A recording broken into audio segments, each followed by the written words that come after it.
ओम शांति 9/11/2023। आज की मुरली चिंतन। फिर मुरली विस्तार से। पहले सुनेंगे आज की मुरली चिंतन। माया धोखा कब देती है? माया धोखा देती है जब हम कदम कदम पर श्रीमत पर नहीं चलते हैं, तब माया से धोखा मिलता है। तो हमें कदम कदम पर शिव बाबा की श्रीमत पर चलना है, और श्रीमत की पालना तब कर सकेंगे तब दैही अभिमानी बनेंगे। श्रीमत तो मिल रही है बाबा की, लेकिन उसका पालन हम कब कर सकेंगे? जब दैही अभिमानी करेंगे, नहीं तो श्रीमत का भी पालन नहीं कर सकेंगे। इसलिए दैही अभिमानी बनना है। अगर दैही अभिमान में आते हैं तो किसकी चमाट लगती है? सबसे ज़्यादा काम विकार की चमाट लगती है। तो दैही अभिमान में नहीं आना है, दैही अभिमानी बन के रहना है। शिव बाबा आते हैं हम बच्चों की महफिल में, क्योंकि बच्चों के सामने शिव बाबा प्रत्यक्ष होते हैं, और किसी की महफिल में नहीं आते हैं। साधु सन्यासियों की महफिल में नहीं आते हैं शिव बाबा। महान आत्मा, धर्मात्मा किसी की महफिल में नहीं आता है। बच्चों की महफिल में आते हैं, जो बाबा मानते हैं, परमात्मा को अपना पिता मानते हैं, उन बच्चों की महफिल में आते हैं। सबसे ज़्यादा सुख और दुख देवी देवता देखते हैं। जो सबसे पहले आत्माएं आती हैं सतयुग में, स्वर्ग में, वो सबसे ज़्यादा सुख देखती है स्वर्ग में। फिर आखिर में सबसे ज़्यादा दुख देखती है। क्यों? क्योंकि उनके सबसे ज़्यादा जन्म होते हैं 84 जन्म, और वो सतो प्रधान से फिर तमो प्रधान बनती है, इसलिए। और कोई आत्मा नहीं बनती है, और ना ही और किसी धर्म की आत्मा के इतने जन्म होते हैं। भक्ति में जो दान पुण्य करते हैं, उनका जो पुण्य मिलता है वो अल्पकाल का है, लेकिन इस ज्ञान मार्ग में जो सुख मिलता है वो 21 जन्मों के लिए मिलता है, और सदा मिलता है। भक्ति में मिलता है अल्पकाल का, एक जन्म मिलता है, वो भी थोड़ा थोड़ा मिलता है, तो अल्पकाल का सुख कहेंगे उसको। अब मुरली विस्तार से 9/11/2023। प्रातः मुरली मधुबन। ओम शांति बाप दादा। ओम शांति मीठे बाप दादा, मीठे बच्चे। हंजी मीठे बाबा। देह अभिमान में आने से ही माया की चमाट लगती है। देही अभिमानी रहो तो बाप की हर श्रीमत का पालन कर सकेंगे। प्रश्न है, बाप के पास 2 प्रकार के पुरुषार्थी बच्चे हैं, वे कौन से हैं? एक बच्चे हैं जो बाप से वर्षा लेने का पूरा पूरा पुरुषार्थ करते हैं, हर कदम पर बाप की राय लेते हैं। दूसरे फिर ऐसे भी बच्चे हैं जो बाप को फारकती देने का पुरुषार्थ करते हैं।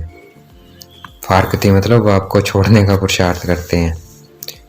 कोई है जो दुख से छूटने के लिए बाप को बहुत याद करते हैं, कोई फिर दुख में फंसना चाहते हैं। यह भी वंडर है ना, कोई दुख में फंसना चाहते हैं, शिव बाबा को याद ही नहीं करते, याद का चार्ट ही नहीं बढ़ते। गीत है, महफिल में जल उठी क्षमा। ओम शांति।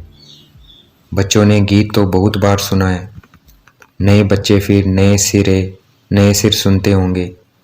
जबकि बाप आते हैं तो आकर अपना परिचय देते हैं। बच्चों को परिचय मिला हुआ है, जानते हैं अभी हम वेद के माता पिता की संतान बने हैं। जरूर मनुष्य सृष्टि का रचयिता माता पिता होगा, परंतु माया ने मनुष्यों की बुद्धि बिल्कुल डेड कर दी है। इतनी साधारण बात बुद्धि में नहीं बैठती है। कहते तो सभी हैं कि हमको भगवान ने पैदा किया है, तो जरूर माता पिता होंगे। भक्ति मार्ग में याद भी करते हैं। हर धर्म वाले गॉड फादर को जरूर याद करते हैं। भक्त खुद तो भगवान हो नहीं सकते, भक्त भगवान की बंदगी साधना करते हैं। गॉड फादर तो जरूर सबका एक ही होगा, अर्थात सभी आत्माओं का फादर एक है। सभी जिस्मों का फादर एक हो नहीं सकता।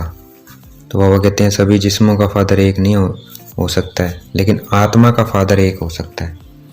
तो इसलिए हम परमात्मा को माता पिता कहते हैं, क्योंकि हम सभी आत्माओं का वो पिता है। सभी जिस्म का फादर एक हो नहीं सकता, वह तो अनेक फादर हैं। वह जिस्मानी फादर होते हुए भी हे ईश्वर कहकर याद करते हैं ना। जिस्मानी फादर है, फिर भी किसको याद करते हैं? हे ईश्वर, हे परमपिता परमात्मा, उस रूहानी फादर को याद करते हैं। बाप बैठ समझाते हैं मनुष्य बेसमझ है, जो बाप का परिचय ही भूल जाते हैं। तुम जानते हो स्वर्ग का रचयिता जरूर एक ही बाप है। अभी कलयुग है, जरूर कलयुग का विनाश होगा। पराये लोप अक्षर तो हर बात में आता है। बच्चे जानते हैं सतयुग अभी पराये लोप है। अच्छा, फिर प्रश्न उठता है, सतयुग में उन्हों को यह पता होगा कि यह सतयुग पराये लोप हो जाएगा, फिर त्रेता होगा? नहीं, वहाँ तो इस नॉलेज की दरकार ही नहीं है। ये बातें किसकी भी बुद्धि में नहीं है, वहाँ नहीं होती है। सृष्टि का चक्कर कैसे फिरता है, हमारा पारलौकिक बाप कौन है, यह तुम बच्चे ही जानते हो। तो बाबा कहते देवी देवता नहीं जानते हैं पारलौकिक बाप कौन है, सृष्टि का चक्कर कैसे फिरता है, ये सिर्फ हम बच्चे ही जानते हैं। देवताओं को भी नहीं पता होगा। मनुष्य गाते हैं, तुम माता पिता हम बालक तेरे, परंतु जानते नहीं हैं। तो कहना भी न कहने के बराबर हो जाता है। कहते हैं ना, तुम माता पिता हम बालक तेरे, लेकिन बाबा कहते वो जानते तो है नहीं, इसलिए कहना भी न कहने के बराबर हो जाता है। बाप को भूल गए हैं, इसलिए आरफन बन पड़े हैं। बाप हर बात समझाते हैं, श्रीमत पर कदम कदम पर चलो। कदम कदम पर हमें श्रीमत पे चलना है, नहीं तो कोई समय माया बड़ा धोखा देगी। माया है ही धोखेबाज, माया से लिबरेट करना यह बाप का ही काम है। रावण तो है ही दुख देने वाला, बाप है सुख देने वाला। मनुष्य इन बातों को समझ नहीं सकते हैं। वह तो समझते हैं दुख सुख भगवान ही देते हैं। बाप समझाते हैं, मनुष्य दुखी बनने के लिए शादियों में कितना खर्चा करते हैं। दुखी बनने के लिए, देखो बाबा कह रहे हैं कि दुखी बनने के लिए वो शादियों में कितना खर्चा करते हैं। जो पवित्र पौधे हैं उनको अपवित्र बनाने का पुरुषार्थ किया जाता है। बाबा क्या कह रहे हैं, देखो मनुष्य दुखी बनाने के लिए शादियों में खर्चा करते हैं, फिर जो पवित्र हैं उनको अपवित्र बनाने का मेहनत की जाती है। उनको अपवित्र बनाने के लिए इतना खर्चा किया जाता है। यह भी तुम समझ सकते हो, दुनिया नहीं समझती है। यह विषय सागर में डूबने के लिए कितनी सेरेमनी करते हैं। उन्हों को यह पता ही नहीं है कि सतयुग में यह विकार होता नहीं है, विष होता नहीं है। वह है ही क्षीर सागर, इसको विषय सागर कहा जाता है। वह है संपूर्ण निर्विकारी दुनिया। बल त्रेता में 2 कला कम हो जाती है तो भी उनको निर्विकारी दुनिया कहा जाता है। वहाँ विकार हो नहीं सकते हैं, क्योंकि रावण का राज्य द्वापर से ही शुरू होता है। आधा आधा है ना, ज्ञान सागर और अज्ञान सागर। अज्ञान का भी सागर है ना, ज्ञान का सागर कौन है, रावण। मनुष्य कितने अज्ञानी हैं, बाप को भी नहीं जानते हैं। सिर्फ कहते रहते हैं कि यह करने से भगवान मिलेगा, मिलता कुछ भी नहीं है। माथा मारते मारते दुखी ईंधन के बन जाते हैं। तभी फिर मैं धनी आता हूँ, धनी बिगर माया अजगर ने सबको खा लिया है। बाप समझाते हैं, माया बड़ी दुष्टर है, भूतों को धोखा मिलता है। कोई को काम की चमाट, कोई को मोह की चमाट लग जाती है। देव विमान में आने से ही चमाट लगती है। मेहनत है ही देही अभिमानी बनने में, इसलिए बाप घड़ी घड़ी कहते हैं, सावधान मनमना भव। बाप को याद नहीं करेंगे तो माया थप्पड़ लगा देगी, इसलिए निरंतर याद करने का अभ्यास करो, नहीं तो माया उल्टा कर्तव्य करा देगी। रॉन्ग राइट की बुद्धि तो मिली है, कहाँ भी मुंझो तो बाप से पूछो। तार में, चिट्ठी में अथवा फ़ोन पर पूछ सकते हो। फ़ोन सवेरे सवेरे झट मिल सकता है, क्योंकि उस समय सिवाय तुम्हारे बाकी सब सोए रहते हैं, तो फ़ोन पर तुम पूछ सकते हो। दिन प्रतिदिन फ़ोन आदि की आवाज़ भी सुधारते रहते हैं, परंतु गवर्नमेंट है गरीब तो खर्चा भी ऐसे ही करती है। इस समय तो सब जड़ीभूत अवस्था वाले तमो प्रधान हैं, फिर भी खास भारतवासियों को रजो तमो गुण क्यों कहा जाता है, क्योंकि यही सबसे ज़्यादा सतो प्रधान थे, इसलिए भारतवासियों के लिए कहा जाता है। दूसरे धर्म वालों ने न तो इतना सुख देखा है न दुख देखना है, वह भी सुखी हैं, तब तो इतना अनाज आदि बेचते रहते हैं। उन्हों की बुद्धि रजो प्रधान है, विनाश के लिए कितना इन्वेंशन करते हैं, परंतु उनको यह पता नहीं पड़ता है, इसलिए उनको बहुत चित्र आदि भेजने पड़े। तो उन्हों को भी पता पड़ेगा, आखिर इन समझेंगे यह चीज़ तो बड़ी अच्छी है। इन पर लिखा हुआ है गॉड फादरली गिफ्ट। जब आफत का समय होगा तो आवाज़ निकलेगा, फिर समझेंगे बरोबर ये हमको मिला था। इन चित्रों से बहुत काम निकलेगा।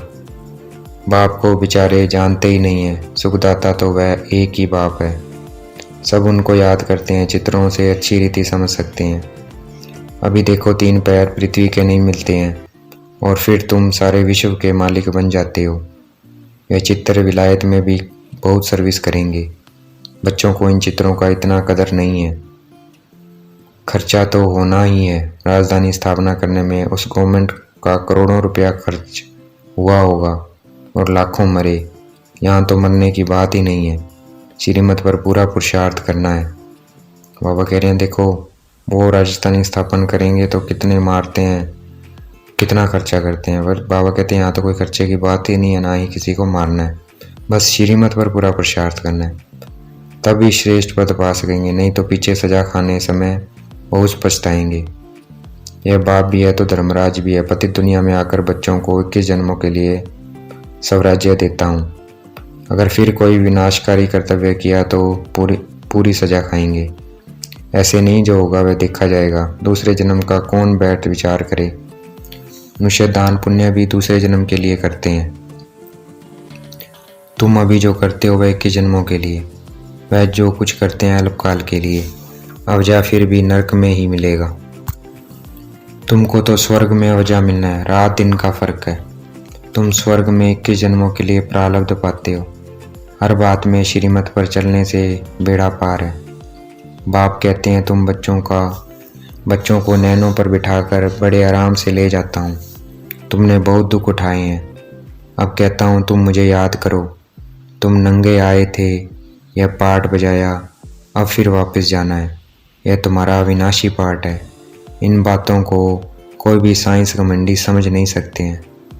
आत्मा इतना छोटा स्टार है, उनमें अविनाशी पाठ सदैव के लिए भरा हुआ है। यह कभी समाप्त नहीं होता है। बाप भी कहते हैं मैं भी तो क्रिएटर और एक्टर हूँ। मैं कल्प आता हूँ पाठ बजाने। कहते हैं परमात्मा मन बुद्धि सही चैतन्य नॉलेजफुल है, लेकिन क्या चीज़ है यह कोई नहीं जानते। जैसे तुम आत्मा स्टार मिसल हो, मैं भी स्टार हूँ। भक्ति मार्ग में भी मुझे याद करते हैं क्योंकि दुखी हैं। मैं आकर तुम बच्चों को अपना साथ ले जाता हूँ। मैं भी पंडा हूँ, मैं परमात्मा तुम आत्माओं को ले जाता हूँ। आत्मा मच्छर से भी छोटी है।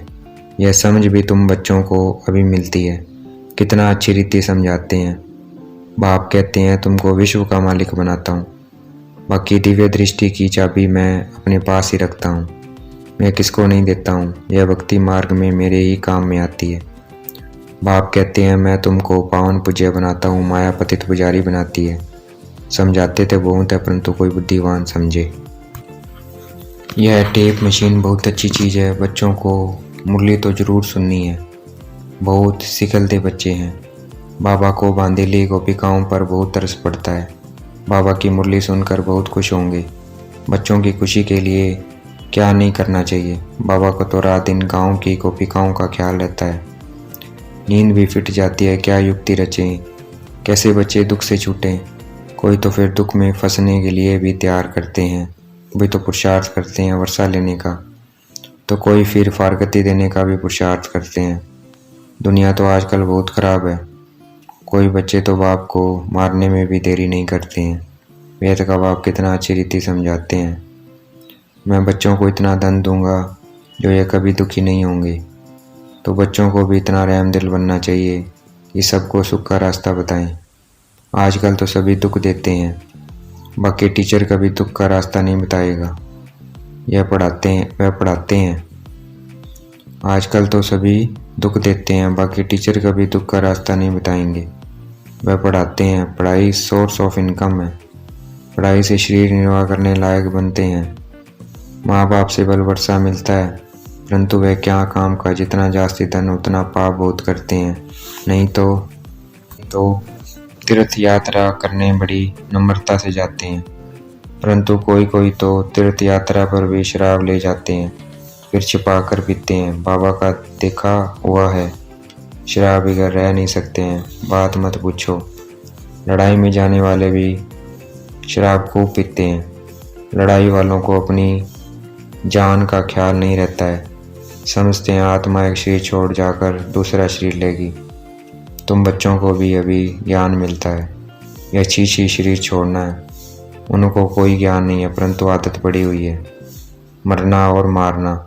यहाँ तो हम आप ही बैठे बैठे बाबा के पास जाना चाहते हैं। यह पुरानी खाल है, जैसे सर्प भी पुरानी खाल छोड़ देते हैं, ठंडी में सूख जाती है तो उतार देते हैं। तुम्हारी यह तो बहुत छी पुरानी खाल है। पाठ बजाते अब इनको छोड़ना है, बाबा के पास जाना है। बाबा ने युक्ति तो बताई है, मन मना भव, मुझे याद करो बस। ऐसे बैठे बैठे शरीर छोड़ देंगे। सन्यासियों का भी ऐसे होता है, बैठे बैठे शरीर छोड़ देते हैं, क्योंकि वह समझते हैं आत्मा को ब्रह्म में लीन होना है तो योग लगाकर बैठते हैं, परंतु जा नहीं सकते। जैसे काशी कलवट खाते हैं, वह जीवघात हो जाता है। यह सन्यासी भी बैठे बैठे ऐसे जाते हैं। बाबा का देखा हुआ वह हुआ हठ योग संन्यास। बाप समझाते हैं तुमको 84 जन्म कैसे मिलते हैं, तुमको कितनी नॉलेज देते हैं। कोई बिरला ही श्रीमत पर चलता है। देह अभिमान आने से फिर बाप को भी अपनी मत देने लग पड़ते हैं। बाप समझाते हैं देह अभिमानी मनो, मैं आत्मा हूँ, बाबा आप ज्ञान के सागर हो। बस बाबा आपकी राय पर ही चलूँगा, कदम कदम पर ही बड़ी सावधानी चाहिए। भूलें तो होती रहती है, फिर पुरुषार्थ करना पड़ता है। कहाँ भी जाओ बाप को याद करते रहो। विक्रमों का बोझा सिर पर बहुत है। कर्म भोग भी तो चुकतू करना होता है ना, पिछाड़ी तक यह कर्मयोग छोड़ेगा नहीं। श्रीमत पर चलने से ही पारस बुद्धि बनना है। साथ में धर्मराज भी है तो रिस्पॉन्सिबल वह हो गया। बाप बैठा है, तुम क्यों अपने पर बोझा रखते हो। पतित पावन बाप को पतितों की महफिल में आना ही है। यह तो नई बात नहीं है, अनेक बार पाठ बजाया है, फिर बजाते रहेंगे। इसको ही वंडर कहा जाता है। अच्छा देखेंगे बाप दादा हमें याद प्यार दे रहे हैं। पारलौकिक बाप दादा का मीठे मीठे से गलते बच्चों प्रति याद प्यार, गुड मॉर्निंग। रूहानी बाप की रूहानी बच्चों को नमस्ते। हमें भी बाप दादा को याद प्यार देना है। हम रूहानी बच्चों की रूहानी बाप दादा को दिलवा जान शिकवा प्रेम से नमस्ते, गुड मॉर्निंग।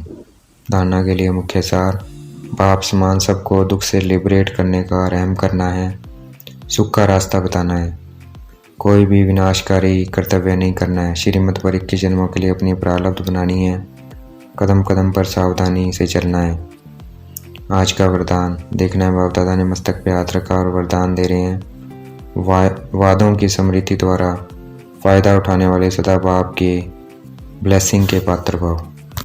तो हमने बाबा से जो भी है, बाबा की ब्लेसिंग कब बनेगी, कब पात्र बनेंगे उसके, जब बाबा से जो वादा किया है और उसका फ़ायदा उठाया है कि नहीं उठाया है।